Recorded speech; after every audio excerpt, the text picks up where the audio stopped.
السلام علیکم ورحمۃ اللہ وبرکاتہ۔ مسلم ہائی اسکول آمبور میں پڑھتے وقت سے ادب سے دلچسپی تھی۔ میں اردو اور انگریزی میں کچھ نہ کچھ لکھ لیا کرتا تھا اور اب بھی لکھتا ہوں۔ یہ میری عادت برقرار ہے۔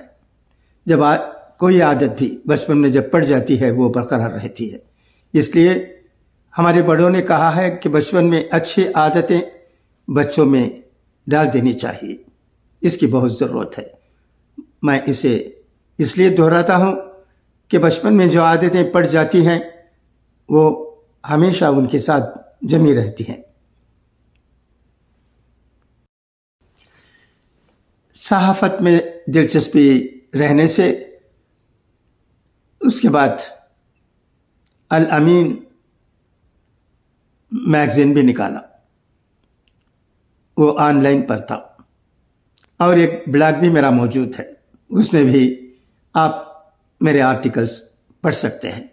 vmkhalilurrahman.blogspot.in۔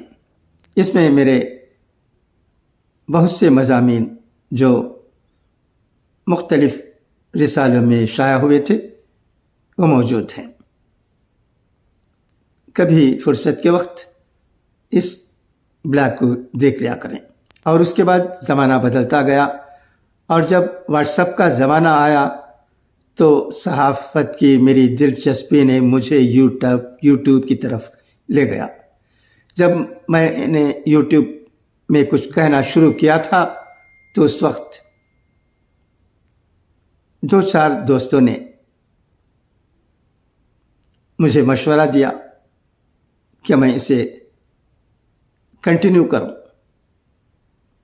مگر ایک دو دوستوں نے یہ کہا کہ میں اسے چھوڑ دوں اور بلاگ میں لگ جاؤں، جو کہ میرا پہلے سے ہے۔ مگر میں یوٹیوب کو اہمیت دیتا رہا، کیونکہ یہ ایک اتنا بڑا فیلڈ بن گیا ہے جس کے ذریعے ہم اپنی باتیں لوگوں تک پہنچا سکتے ہیں۔ یہی کوشش میری ہو رہی ہے۔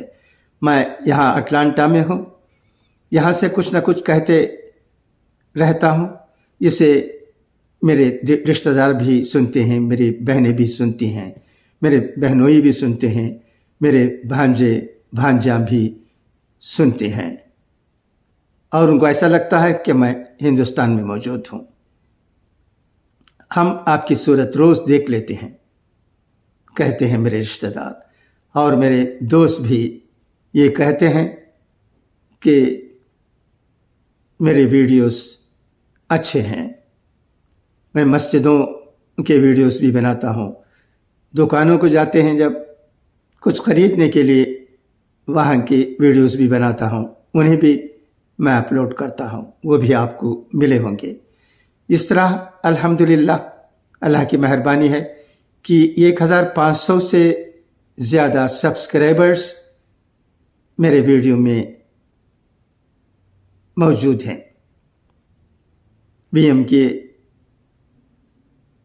ایم خلیل الرحمان چینل میں موجود ہیں۔ یہ میرے لیے خوشی کی بات ہے۔ سب سے زیادہ مجھے خوش کرنے والی بات یہ ہے کہ میں یہاں اٹلانٹا میں بیٹھے کئی باتوں کو ہمارے ہندوستان میں رہنے والے رشتہ داروں سے، دوستوں سے کہتا ہوں۔